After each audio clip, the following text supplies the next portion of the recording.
Hello. Welcome to Picture Me Coding with Eric Aker and Mike Mull. Hi, Mike. Hey there. Nice to see you again, Mike. You as well. Mike, our guest today, Jonathan Whitmire, is one of my oldest friends and the artist responsible for all of the Picture Me Coding logos and design work. His career has been focused on user experience design, and I thought it might be fun to have him come on the show, talk about this work and what it's like working among software developers today. Welcome, John. Thanks for coming on the show. Thanks for having me. John also designed the 50,000 stickers that we gave away at the SoCal Linux Expo. So. Yeah, if you got one of those stickers, that's my buddy John. Now, John, we've been friends for a very long time, so I'll try not to let my friendship get in the way of asking hard-hitting questions like we typically do on this show. I would expect no less. Would you mind telling our listeners a little bit about your background? Yeah, so I didn't take a very direct route to get into design. I went to college. Like Eric said, we've known each other for a long time. We didn't go to college together, but I went to college and got a degree in art history, which is, super useful and applicable in lots of different fields.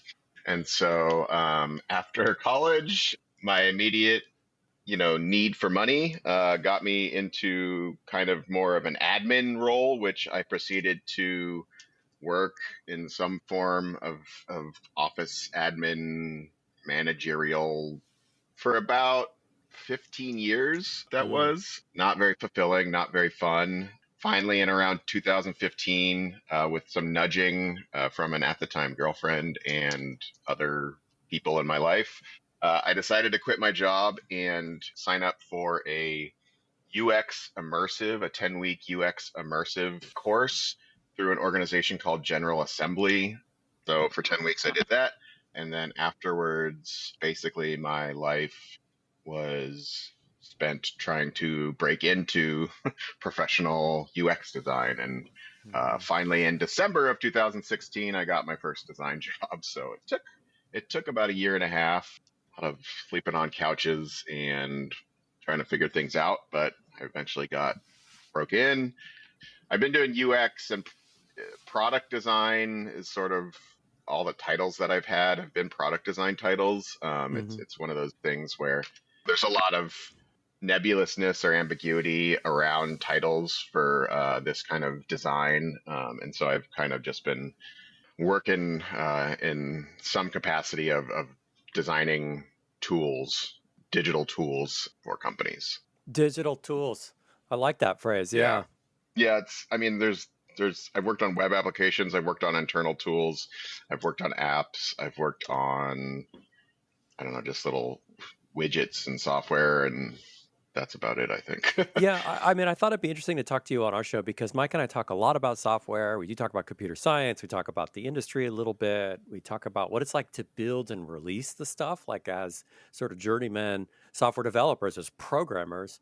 And there are people on the other side of the table from us quite often. Those are business people, and they'll come to us with requests, and we have to try to interpret those and translate those into software requirements and actual applications. And there are often people on our side of the table, but they're not developers. And those are people who are doing the kind of work you're doing. They're sort of adjacent to us. They're among us. And sometimes I'm curious what it's like to see the work through their eyes and what it's like to see our work through their eyes. I mean, this sort of comes up because my wife and I, we've been watching the show ER. It was on the show. It was on air for like 30 years or something like that, or 20 years. And all the doctors are out there just spitting out this techno babble about like, we need a CBC and a Chem 7 and we need to check the lights. And it sounds good, but I don't really know what they're talking about. So this techno babble. Mike and I, we have a friend, Irina, and she'd hear us talking about this Python library celery. And she'd say, you guys are always talking about vegetables.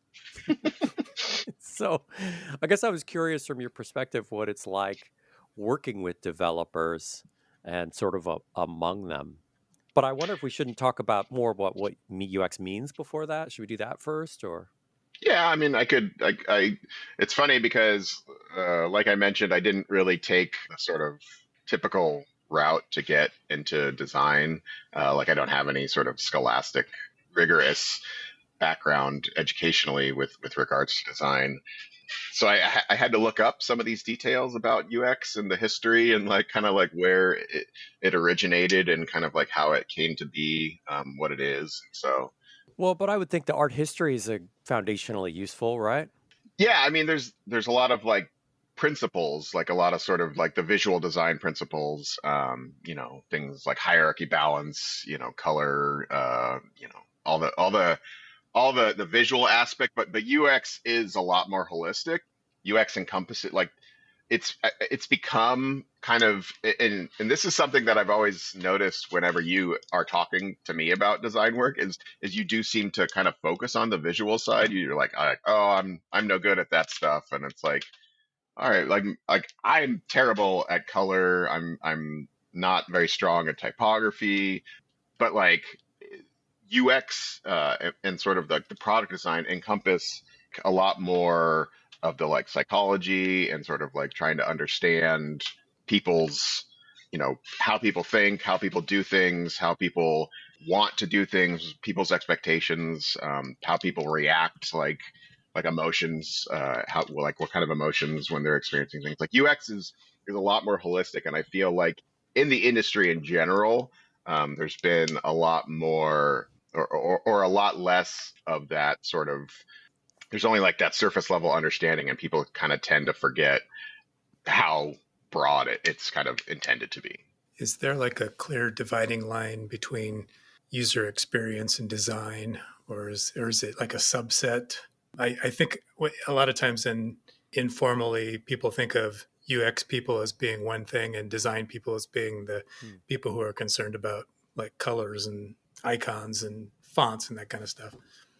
Yeah, I mean that's sort of the issue is you get, what I feel like I've seen is you get a lot of people with a cursory understanding, and they're the people in HR doing the hiring. They're the people who are like at the managerial level who are kind of making the decisions on titles and maybe the scope of work and that kind of stuff, and they can kind of start blurring all the lines.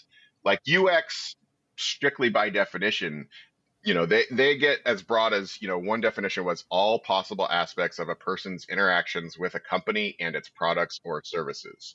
So Wow. that's Like huge. That's I walk into the lobby and I'm using the water cooler, and that's UX right there. well, that's the experience you have with regards to a company or a product. Hmm. UX got sort of like embraced in the tech industry, for all the interfaces and all the sort of, all the different phones, tablets, but then like TVs, cars, appliances, like those are all over the place now. And so there's like this sort of very specific area that the user interacts with, but the UX of that product involves so much more. It involves like, for an appliance, like it involves, maybe you heard someone talking about an article they read about a product, and like the company has some sort of like some shady business practices. And so you're like, oh, that affects your perception of the product immediately. And it makes it, it might make you not want to use it. It might make it harder to use because you have these feelings. Like Elon Musk's whole thing is like hugely affecting the perception of Tesla, which, affects people's experience of using their cars and like wanting to drive the cars, and like if they don't have a car, like whether or not they want to buy one. And so it's So, very broad, and it's become, much more narrow in a lot of people's view. so you're saying UX is about manipulating people's emotions? That's what I'm taking from this comment. That's really how it's been sort of leveraged by business. UX is about understanding how people's emotions and how they use things to, and in the altruistic sort of sense, like you want to help them do these, that you want to help them use the tools, you want to help them accomplish whatever task they might be trying to accomplish. But I fully agree that like the business side of things, like, okay, like how can we get them to do, like it feels like there's been like a rise in the use of the title product designer. And I Mm. and I think that a part of that is that they don't want to have user in there, so that they can sort of, because like product designer typically is where you're taking more into consideration the business goals as opposed to the user goals. Okay. But like you need to still balance the user goals, because if someone can't use a product, then like you're You're not not going going to to sell sell very it. many. Yeah. Yeah. So it's like, but they're trying to kind of like ease the focus away from just being on the user and making it more about this, like striking this right balance so that so a business can like make money to operate. Companies that do, even really positive things, they still need, revenue to be able to do those things. It's a pretty new field, right? I mean, when we think about user experience design or product design in relation to software, are we talking what, like 10 years, 15 years? Maybe I mean, I guess Windows, right? People have to figure out how to Yeah. use Windows. I mean, it goes back, like this was another thing I was looking into. It goes back pretty far. I found some articles talking about Bell Labs, which was the like phone company, and they spun up this like department or this sort of like subgroup that was kind of like pioneering this sense of UX, or the sort of like key elements of it, where they're trying to understand people. Fun fact that I found in these articles was that they actually created the touchtone keypad on phones, and that was like the result of their research on like talking to users and learning that rotary phones are terrible and they can be really hard to use. And so I thought that was pretty interesting. But yeah, like that, I mean, that was like in the 40s. And then when the PCs, the PC revolution, and then the web revolution. And then for some reason, the article that I read didn't talk about phones and apps, like smartphones and apps. Yeah, I would think those like blobby icons on the iPhone would be, when I think of UX, I think of that. Like, oh, it's so fun to push those buttons, but I'm really just touching a piece of glass. I mean, that's a huge thing. Like the sort of change in our perception of how we interact with all these things really started to kind of, the velocity was increasing of how things were changing and how things were understanding, and it was important to kind of consider how a person uses a device, or how a person can use a device, and what they want to do with the new smartphone devices, and what they're capable of accomplishing and whatnot. So There's this sort of academic subspecialty of human computer interaction. Is that something that is part of UX, user experience? I had a similar. I was curious, like where that fit into things, because I've heard it kind of mentioned in the same breath with UX, and I think what I learned was that human computer interaction kind of spun out of the PC revolution, and it was more of it spun more out of computer science. So in trying to like understand, how people were using these new computers, and then since then, it seems like it's just kind of all mixed together. There's a lot of like areas of user experience that touch on other disciplines, either design disciplines like visual design, or research disciplines like human computer interaction, like cognitive behavior type stuff, like a lot of psychology. And I think that that's one of the ones where it still seems to be differentiated in name, but for everything that I've read and from what I can understand, it still feels pretty like the Venn diagram is pretty close to being overlapping. Well, Right. can you help us think of like maybe some illustrations, maybe some good examples? Where do people typically encounter us? What would be a good example, you think? The one thing I thought of, I mentioned the touchtone keypad, which obviously I think I think we're all old enough to remember rotary dial phones, and if you mess up on one of the numbers, it's like clicking it on the damn thing and then starting all over again. And you always got annoyed when you had a 9 or an 8 or a 0 in the number. And another good example that I personally thought is a really great example was when Gmail introduced the whole conversation style of organizing emails. Mm. I mean, it's become pretty much the norm, I think. I haven't used a whole lot of other email service providers in a while, so I don't know exactly, but I feel like that, kind of changed the game with regards to email. And That's right. I didn't even think of that. Every email you would get as a response used to be a separate email like A document. separate message, yeah. I forgot And about that. yeah, and then if you were unfortunate to have, multiple conversations going on, they're just all sort of like the order comes in weird, and yeah, 100%. Remember, and I remember like the growing, like they started like quoting the previous message in the new message, and so you would just get this like exponentially growing like message tacked on to the bottom of Yeah, everything that you responded to. that's really interesting. So that actually like the behavior of users has changed as a result of the tool getting better. So far the two examples you've given are things where I'm like, "Oh, I wouldn't even think of that because it's just so background, it's so easy to use. You don't it's like the typical tool use. I don't think about how the tool is designed because I'm just using the tool. If I forget the tool, then it's successful." Yeah, I mean, that's one of the questions you asked, what it means to encounter good user experience and why does it help us? And so Yeah. there's like the sort of one of the popular notions with UX design is that good design, quote unquote, is invisible. Like it doesn't register because it's just facilitating achieving whatever it is you're trying to achieve. Like Mhm. if you have a message with 10 people, an email with 10 people, and you're trying to get a conversation going, like, the Gmail format of seeing responses kind of all strung together in, a sort of coherent format, it's easier to focus on those messages than you would if you had to like go through your inbox and pick out which were messages from that conversation and what order they came in Mm. and that kind of stuff. So That's really it kind of interesting just because I always tell people at work, if I write some software and you think to yourself, "Oh, I'm using the software Eric wrote," then it's obviously a failure. Like once you notice that there's software happening, you're not actually using it for whatever its purpose is.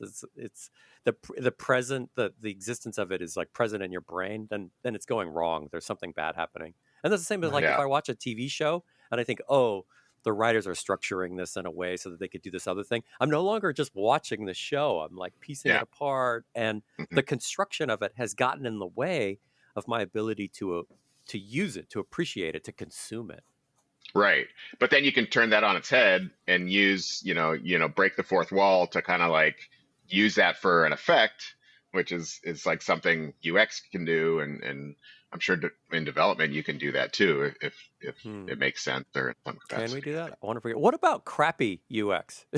Are there examples of that, or is it like just pointing fingers at people and making and trying to embarrass people? I'm not trying to do that. I just want to know what's it No, like. Like, are there that examples of bad UX?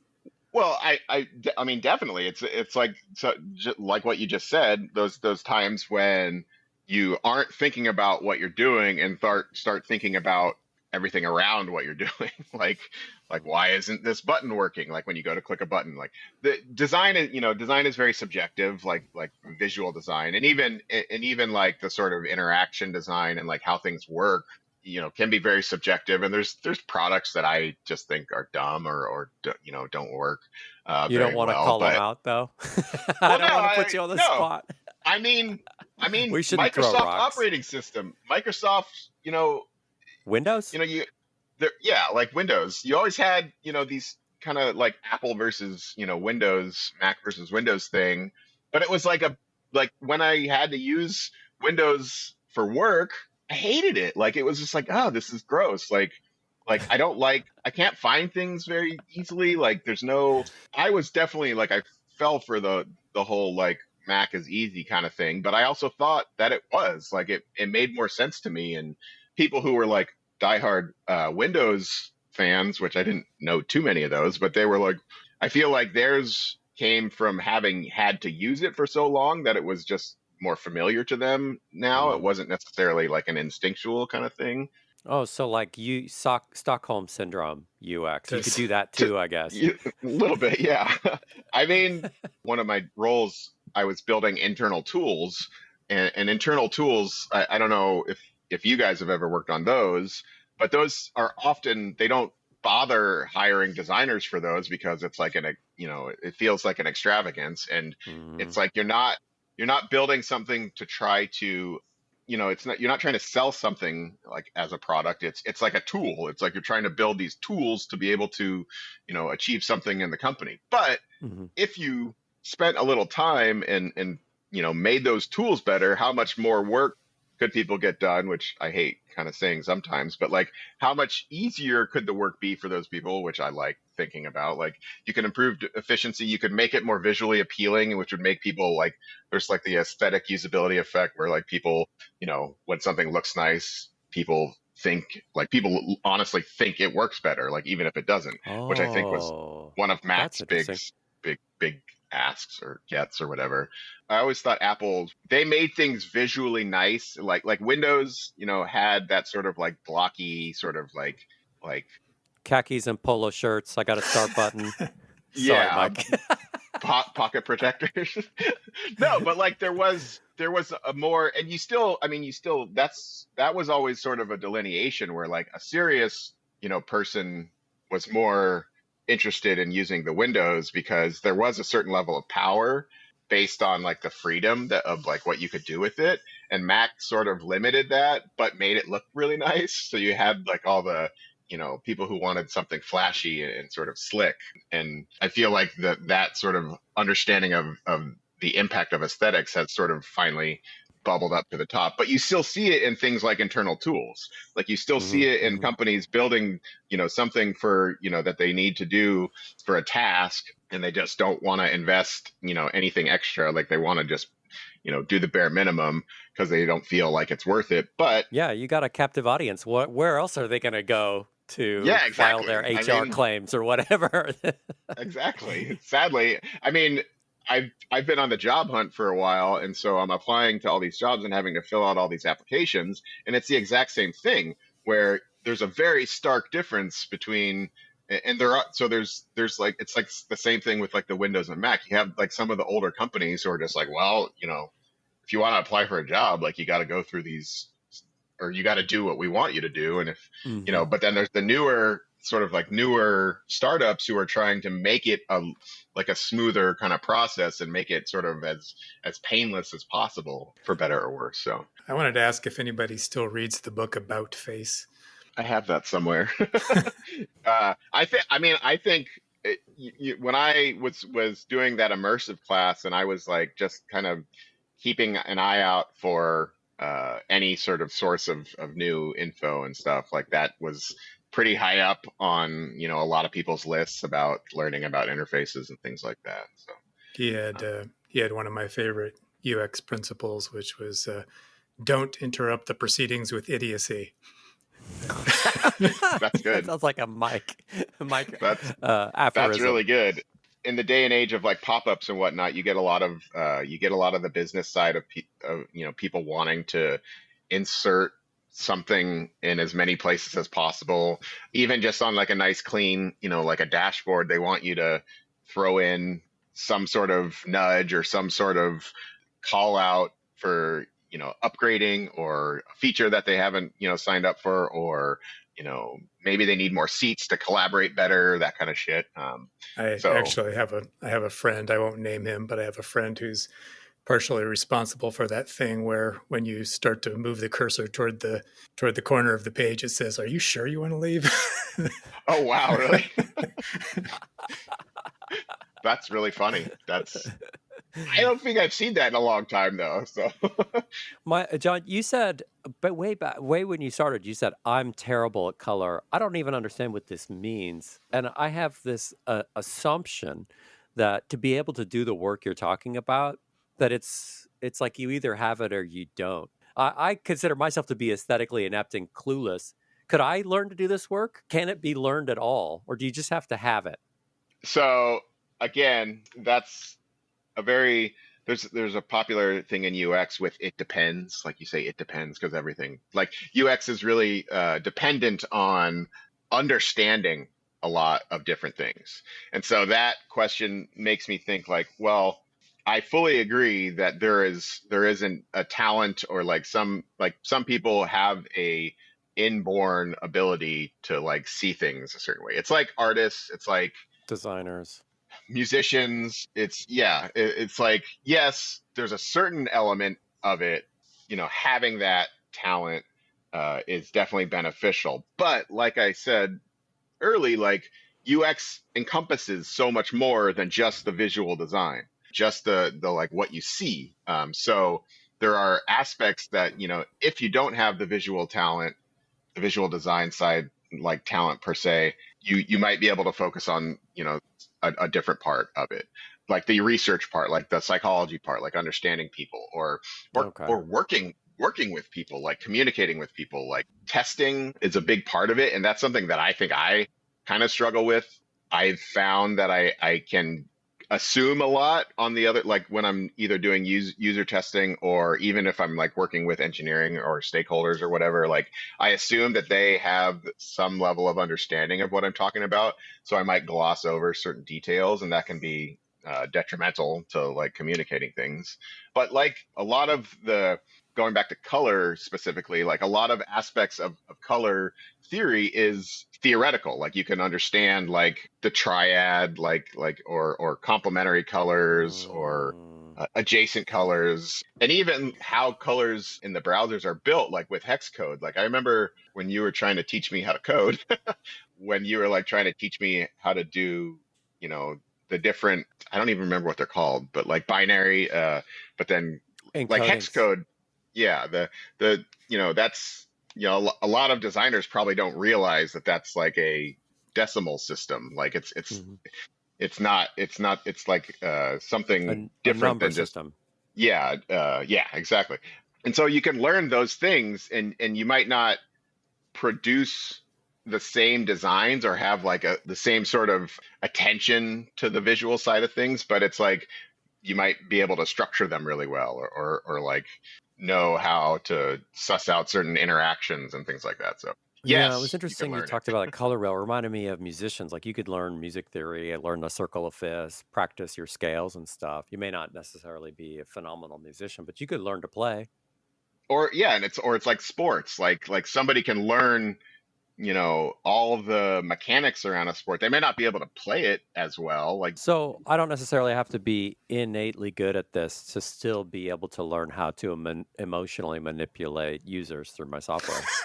exactly. And that That's that cool. might be that might be a designer's talent, manipulation. Like they might understand how to manipulate people, which unfortunately is probably a more valuable talent these days, in the app world at least, or in the current state of things. But one other thing I wanted to mention, because I thought it was kind of funny, when you were asking about like examples of bad design, and one of the like sort of pioneers, the guy who actually termed the coin user experience, his name's Don Norman. He wrote a book called The Design of Everyday Things, which Oh is like yeah, one of the like required reading kind of things. But his one of his things is he always talks about doors, and he talks about how like doors. you can often walk up to a door, and there are times when you just don't know like how to open the door, how to, like whether it's a push pull, like what you need to do to use the door. And those are like, that's a really strong example of bad UX. Like it should be simple and straightforward to like walk up to a door and be able to get through it. But there are often times when you walk up to a door and you think it's a push because it has maybe like a flat panel, or Mm, the panel is like a weird hybrid of a push and a pull. Like it's like long bar, but it has like a little thing underneath it that you pull, and there's no yeah. labeling, so you don't know necessarily. It's like, Oh, that reminds me of those touchless faucets in public bathrooms where when they first introduced them, they were not that reliable. So you'd be just waving your hands like an idiot repeatedly to try to get the yeah, water to come out. And I just, yeah. after a certain point, I was like, somebody released this product just to make fun of people. That's what they're doing. They're just trolling us. Or in the lab, it like worked a lot different. They were just like, this is great. Everyone in the world needs this. But then like the implementation ended up being like half-ass or something. And so like nobody was Or understanding it's what was wet going on. all the time on the sensor. I was going to say, I've worked in software for 40 years, I guess. And like Eric, I am bad at user interface design. I have a very engineering mentality about it. So, if I designed something, it would have like 40 checkboxes for different options and lots of text fields and that sort of thing. I've I've always been appreciative of working with good UX people. It's been probably like 15 years or so now where that's been a pretty standard. But I've also noticed that there's not a lot of overlap between programmers and UX people. So I'm kind of curious if you think there's if these are sort of mutually exclusive talents, or if there are people who actually combine them into one person. When you say overlap, do you mean like a single person who is doing the design and the development side of Yeah, I things? mean, like I've known pretty good front end developers who were competent at design, but I've never known anybody who was a really strong UX professional who was also, a guy who could write database codes or something like that. Yeah, I mean, so one of the more recent titles that's starting to make its way into things is UX engineer. So it is like it has become a thing. UX, there's the whole unicorn thing. Like from the business side of things, like obviously it's more economical to have a single role that can do all these things as opposed to like one or as opposed to like two or more people doing the design and development. So I get why, like companies would like there to be the combined roles, but I feel like it's just one of those things where you kind of want the right amount of focus on each of those different aspects of it. And like you want the engineers to focus on the engineering, like you want them to make, the code solid and good Oh, the depth of knowledge goes pretty deep, I think, is what you're getting at there, huh? yeah, on both sides, like where the output is going to be better served if you have a strong understanding of both, and if a single individual is trying to do too many things, they're getting spread too thin, and that depth can be sort of lost. Yeah. So I guess implied in Mike's question is maybe there's sort of related or there's some kinship in these. But John, I'm curious from your perspective. Let me say this: whenever I've worked at a company and I get introduced to someone as, oh, this is someone who does UX or this is one of our designers. Those are often kind of people are linked. Those roles are linked. My first assumption is, oh, this person's going to be a lot more fashionable than all the software developers. I mean, I don't know. I feel like the maybe the difference is that designers by nature of what they do, they consider a lot of aspects. Like they consider the appearance of things, how things work, the psychology of why things are the way they are. So that might translate into like, how they present themselves like outwardly in a Hmm. certain respect. I've met developers that cover the whole spectrum in terms of like cool, hip, trendy developers who are like, wearing Jordans and all the latest, cool clothes and whatever. And I've met Jordan's so cool, is what you're telling me. yeah, I mean, Okay, to sorry. me. Well, I'm but pretty then clueless. my first design job, there was this developer. He like fit the quintessential stereotypes of like the sort of difficult developer. Like he came in at like Oh, 10:30 every day. Whenever he had to explain something like to someone like how it worked, he would be like magic. And, like he would just kind of like he would like hand wave, and he wore a trench coat. He always had a trench coat on, regardless oh, of the wow. weather. Like he was such a stereotype that it When you was when like, you would ask him questions, would he first sigh like, "Ah, let me try to explain this to you"? Was that yeah, how? exactly. Yeah, I mean, if he ever had to explain something to like stakeholders or like the business side of things, it was just like you were going to have to deal with a whole lot of condescension. And That's how Mike and I he try to actually be too. That's really, what we aspire to, really. I, I I, met, s- I used to work with a programmer who wore a trench coat, and to his credit, this was well before the Matrix. So Oh, he invented trench coats in software jobs. yeah, he's like one of the sources of that whole thing. When I finally had to work with him on a project, this guy, I really hope he doesn't listen to this. That'd be kind of funny. Yeah, we could cut Um, this if you want, if you feel bad about it. No, when I worked with him though, it like bubbled up in the conversations that we were having that he had some background in visual design, like he had done Oh, something okay. in visual design, and so that was mostly fine, but it kind of created a little friction in a few instances. Yeah, because I know, you start having feedback from someone who claims expertise too. What's it like working with developers in general? Do you have any? This is a very broad, abstract question, but I'm just sort of curious. Do you Yeah, feel I like mean, they're just spouting nonsense and you have to try to figure out how to communicate with them, or do you get along with them well? Is it easier to work with developers than work with business stakeholder people? I feel like I don't know, I don't remember exactly where, but at some point before I got an actual job, I like read or saw somewhere that it's important to have a good relationship with developers. Like it's important to like communicate with developers and just have like a strong working relationship. So I've always made a concerted effort to kind of like have some rapport and like at least have some understanding that you are doing a completely different sort of task related to it, but you're also trying to, we're basically trying to achieve the same goal. Like we're all kind of like, Okay.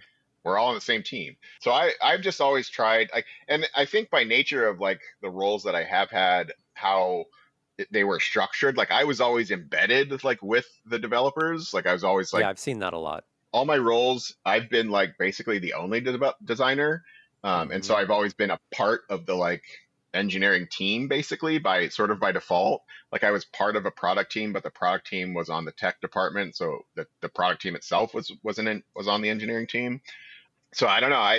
It just, I mean, there's definitely like the technical side of things, like when you start going on about, something with the code or specific aspects of how something might get built.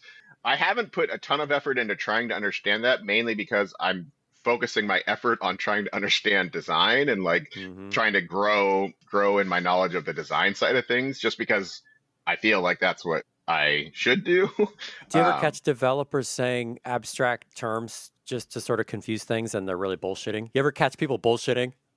I don't know if I catch them, but that could very easily happen. Oh, There's okay. I've had these like I've had these like weird thought tracks about thinking about like the reasoning behind like all the different development sort of like task tracking, like Jira and Jira, Scrum and all the different like methods for like Trello, uh Kanban. yeah, yeah. And like, you know, for a lot of the business side, and that encompasses design to a certain extent, what programmers do is very much the like black box kind of thing. Like nobody knows what's happening. Like, Hmm. it's like we say like, oh, we want to build this thing, and then 3 to 6 months later, like the development team comes back and like, here. So they wanted to try to like at the very least understand how long things took. Um, Oh, yeah. so I they wish I knew started to that develop. too. Yeah, well, that's the thing. It's like it's so hard to, it can be really hard. I have a hard time knowing how long something will take because there's so many factors that can come into play that Hmm. affect that. But like when someone like myself or someone on the business side has no understanding of the development side of things, it can be really easy for the development side to just be like, oh, this will take us like 3 months. When in reality, maybe it takes like a week or a day of like just cranking Whoa, out you're trying something. to blow our cover here, John. Cut it out. No, and that's I think there's that fine balance where you get a lot of developers who don't want to say like, oh, that's I could do that in like half a day. They don't want to say that, even though they might like think that instinctually, so they like pad what they say, which is smart just from a like you don't know, like things could come up or There's a whatever. lot It's of like, unknowns. Yeah, sometimes oh you no, think, oh, yeah, that'll be easy, and you shoot yourself in the foot by saying that'll take me 10 minutes, and then you go, oh, wait a minute, I have to test all yeah. these edge cases. No, yeah, 100%. I don't think I was more kind of referring to what you said about Bullshitting. catching the bullshitting. It's like I feel like there have been times when someone's been like when they're like scoring something, like when they're grooming and they're giving something like a score, and then they're like you get like a four people who say, oh, that's like a 2, and then you get the one guy who's like, oh, it's an 8. Like, why do you think it's an 8? And it's like usually if it's someone who's like less experienced, who's like not as good, you're like, okay. But if they're like someone who is like is like a solid developer, and you're like, why are you saying this is so much like what what's the, and maybe they actually, I mean, I know that this is part of the process. Maybe they know something about how they understand the problem that other people haven't thought of, which is why they have my understanding of why they have these sort of conversations. But I feel like I've seen padding happen in terms of like those kinds of things. I feel like I've never seen like an outright like total BS, but I feel like the perception is definitely there from the business side because they just want everything, they Right want now. everything yesterday or or right Yesterday. now. Yeah. Yeah. 2 hours ago. I wanted it 2 hours Exactly. ago. I wanted my check 3 hours ago. Oh man. Wait. Can you tell us a little bit about the day-to-day work of UX? Like, what tools do UX and product designers use, and how do they use those tools to communicate with devs and stakeholders? Is it the same tools? So initially, Adobe was the king of all things design. I mean, it was Illustrator funny and because Photoshop? their whole suite, I would say Illustrator and Photoshop primarily, but their whole suite has been leveraged for UX design. And again, going back to how holistic it is, there's so many different aspects of it. But yeah, Illustrator and Photoshop, both of which are not designed for the specifics of like interface design and sort of like how UX kind of works. Like, Mm-hmm. Adobe has always been kind of suspect with how their like businesses interact with each other, and they don't interact with like anything else, like in terms of like the software, which is super annoying. But Mm-hmm. they Don't were get me still started on PDFs.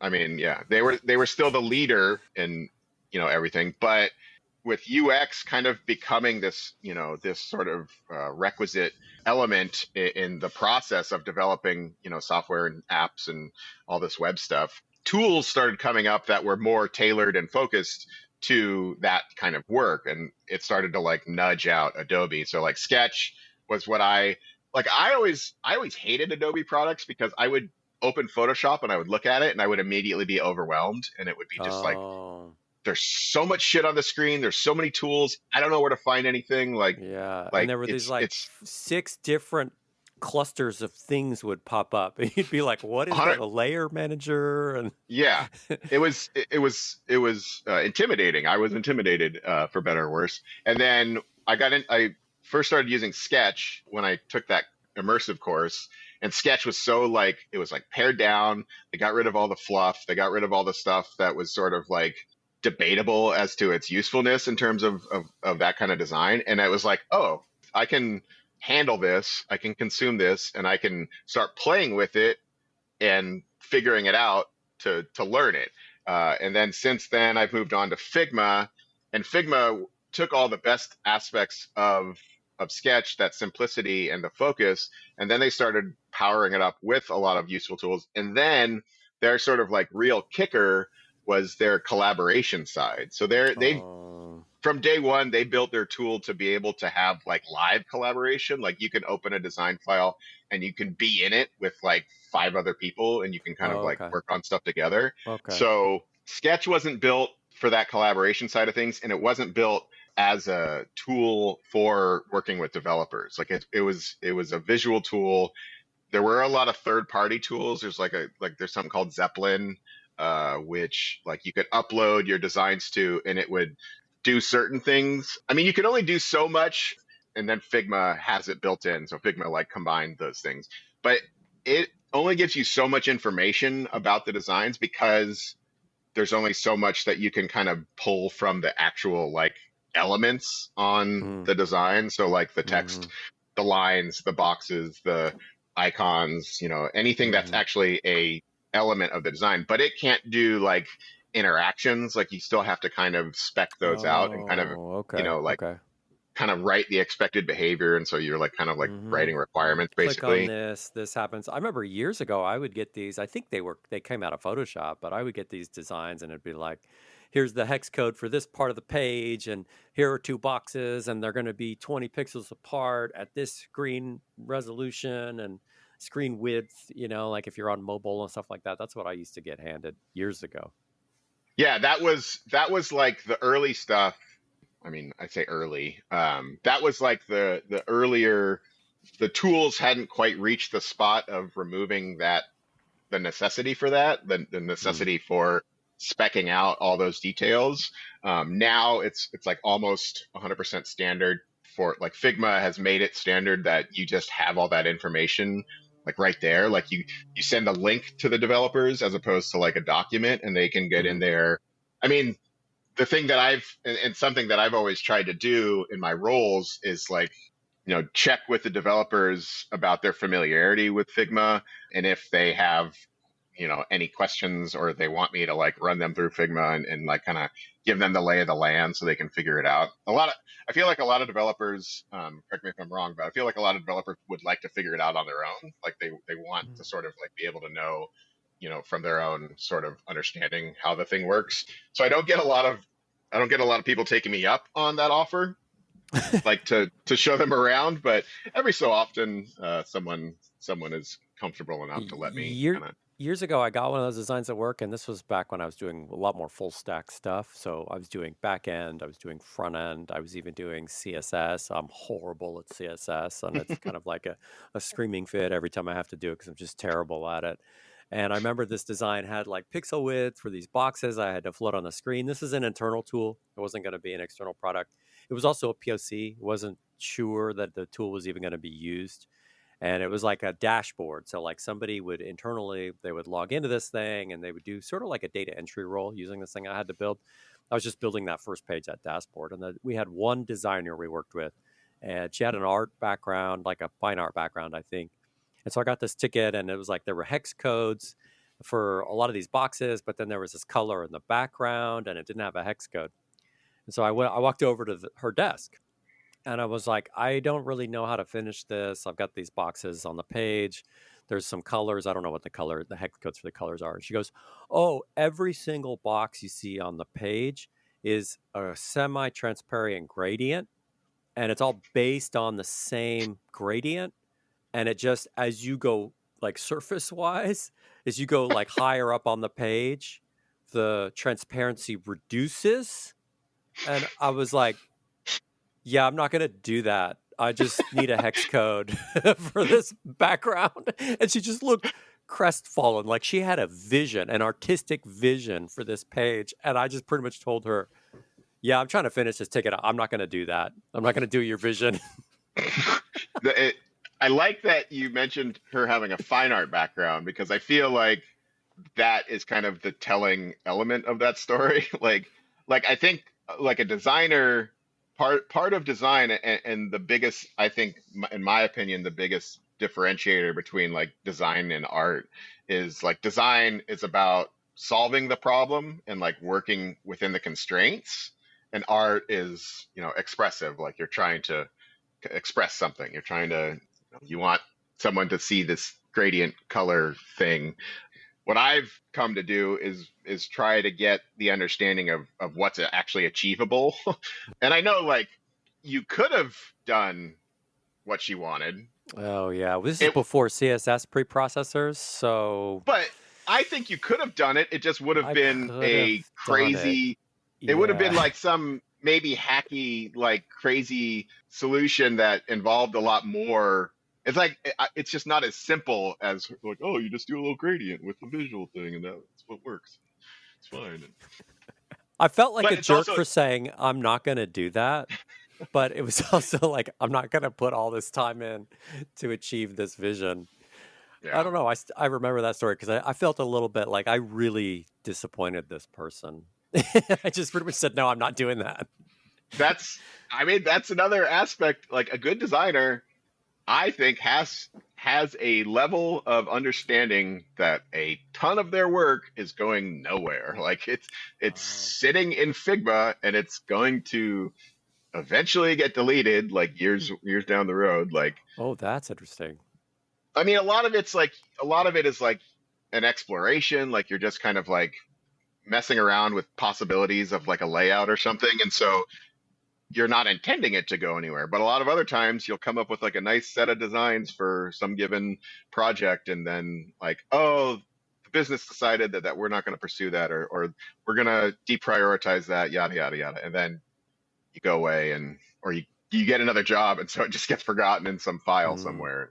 yeah, I'm the not business doesn't even a want to invest money in those things anyway. Go ahead, Mike. I'm not a frequent Figma user, but if I recall correctly, they are now one of those companies who has the "Hey, we do AI" marketing pitch. I'm curious if that's like a real thing or if it's just, everybody wants to attach it to their product at this point. That so it's funny that we're talking this week because Figma just did their big like conference this last week. So they announced all these new products, and at their last year's conference, they introduced their AI, their sort of foray into AI. So it was this sort of like product, like design me an app, like a weather app, and then it spits out like the AI just spits out a bunch of designs. I was always like, how the hell could this possibly work? Like, unless you were able to like upload like a spec sheet of like all the requirements that are needed, and like there's so much that goes into a design that's like not encompassed in like design me a weather app kind of thing. So like even if you took like if you said design me a weather app and then took those designs, you would be spending so much time like tweaking them to make them like your product, or like your company's product. So it's like it just didn't seem like it made sense in that regard. But then this week they announced all these new products, and one of which was they were leveraging, instead of leveraging AI to produce the designs, they were leveraging AI to produce prototypes. You would take like a design that you had done and you would say like, turn this into a prototype that can do X, Y, and Z or something like that. And it would take like the design, and the AI would be able to understand how the different elements on the design, like in the design work. So like, oh, this is a button, so this should behave like a button. This is a drop down, this should behave, this should have a menu.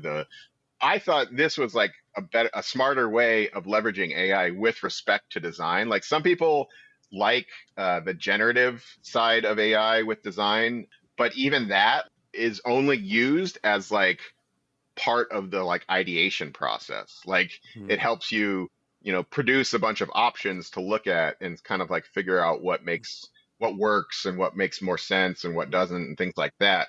But it's definitely nowhere near the point where you can just be like, oh, design me a dashboard for our company's app, blah blah blah, and it spits out like code ready designs. Like they're definitely still in the like, oh, it's a gimmick kind of phase. But interesting. The thing that I've seen for myself using tools like Cursor is that I can say to it, hey, take this piece and turn it into a panel on the left-hand side and make sure it's aligned and so forth. And it does pretty well at that. My assumption is that it does that job well because it has so many examples in the universe to train itself on. But if I think about more sort of, flow issues or simplicity of use issues, I don't know how the models train on that because it's not really encoded anywhere. You almost have to run the program to understand that flow. Yeah, I think that's sort of like where understanding the user side of things, it's not quite there yet with AI, and I think that's what is going to keep designers, in jobs for a little while longer. Although the problem now is that all these places want designers they hire to be savvy with AI and know how to like leverage AI in their process. They want to say like, oh yeah, we're using AI in our process for better or worse, or, because they actually might think it's, that it's part of their product. So they think it should be like part of their process because, we believe in this so much with our product, like we should believe in it with our process. But we should dog food it. Yeah. What was the company? What was the company where the CEO said, "Don't hire anybody until you prove you can't do this with AI"? I think I know. I think I heard something to that effect, and I don't remember who it was either. Yeah, I think it was a smaller company. John, I'm still not sure. Do you like working with developers? Are we better than the business people to work with? Oh yeah, 100%. I mean, I've worked with good business people. I've worked with really good product managers. I've had a lot of cool product managers I've worked with. I've worked with some really obnoxious business people. It's a real mixed bag. I've worked with difficult developers. Usually the difficult developers, I mean, there's that one guy I mentioned, that sort of like prototypical, like really old school developer, like trench coat developer. But like, it's never been like a person. Well, I shouldn't say it's not a person. It's never been like it's just like anything else. It's like I've worked with designers Oh, that I don't like very much. So okay, okay. So it just it's depends on the just person. Some people are cool to work with, and it doesn't really matter what yeah, their background, what and their it's role not is. yeah, and it's not even like it's not even like the problems I've had have never been from like the development standpoint. It's just like this one guy, he was like the manager of the dev team that we were working with, and it was kind of like by default, and that was part of the problem is like Mm, he just sort of like fell into the role, but tech lead, yeah. he tried so hard to be like both a PM and then also some sort of like business thought leader kind of he was he was just trying to do too much. He was overstepping his bounds and he was kind of oblivious to the fact that he was doing that. It's reflected in the work like to a certain extent, like you're not focused on it, like you're focusing on the wrong things. And so um but I've been able to get along. I like working with developers. There isn't the same sort of like drink the Kool-Aid mentality among a lot of developers. Like they're not sort of like, I don't know if it's like if they're just cynical like me, and so there's like a similar like not wanting to like Swallow company swallow, bullshit. yeah, not wanting to like just tolerate. Or I mean, we tolerate it because we all want to get paid or want the paycheck, but like we see through a lot of the bullshit and we understand that like, oh, like we're just doing this because the CEO wants it, and it's like it's not the actual smart play. It's just what the CEO wants, or it's just what this guy wants, and so we can kind of commiserate in that regard. But then there's been times when it's like someone may not take it seriously at all, and so there's this sort of like, I know developers can be a little dismissive of design yeah, sometimes, yeah, especially if they're like algorithm guys or whatever. That's what yeah, concerned yeah, me. That people just sort of treat you like someone who doesn't know anything about what their work really consists of. So it's like, yeah. why are you taking my time and making me explain things to you? Why do I have to talk to you? I mean, I saw that more with respect to the business side of things because, I wasn't involved in a lot of like the decisions, like the decision making, and so the business side, and this wasn't like the product managers. Like product managers often dodged a lot of these bullets. It was like above that, so it was like C-suite. VPs, that kind of stuff, who have like an idea and they want to pivot to something else, and so they want everyone to start doing this instead of that. The developers would get kind of like, oh god, here we go again. There can be like too much pivoting, like like there's not a lot We call like that thrashing, actually. We have a name that, for that. that's a good way to put it. We're That's a little yeah, too that's agile right now. yeah, exactly. Like, well, it's like you gotta see how something lands. Like you gotta see how it, kind of does for a decent enough stretch to like know whether or not you're right or Yeah, you have to like deploy an app and see it working to know how it succeeds and fails. You got to actually have production volume going through it. And yeah, yeah. after a little while, you can see, oh, yeah, this thing really worked out. This was a good design. We did a good job. Or you could say, oh, we need to fix these aspects of it. That was always something I found really funny in working and like being involved in like developer meetings is when they start throwing around the design word. It's like they mean something completely different than my Oh, design. yeah, that's and true. it's Yeah. We and like to and I draw a lot of understand, arrows. Yeah. but Design it's means a like lot of arrows. yeah, but it's like I'll be in a meeting where it's a fairly technical meeting, and I'll be like I would be like roped in just for the possibility that something comes up related to the design, and so there'll Oh, be a lot of like kind of talking and my eyes gloss over, but then I'll hear design and I'll like perk up, and then I'll realize like, oh, they're talking about like the database or something else, and I'll be like, oh. And I'll like go back to waiting to hear either my name or the word design to see if something I can actually affect or be involved in.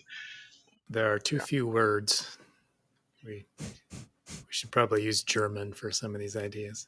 Yeah, it's like user experience UX has taken on so many different sort of like nuances like within these processes. There was actually just recently the head of design at Duolingo. He was like, "We're not going to call it UX anymore. We're going to call it product experience."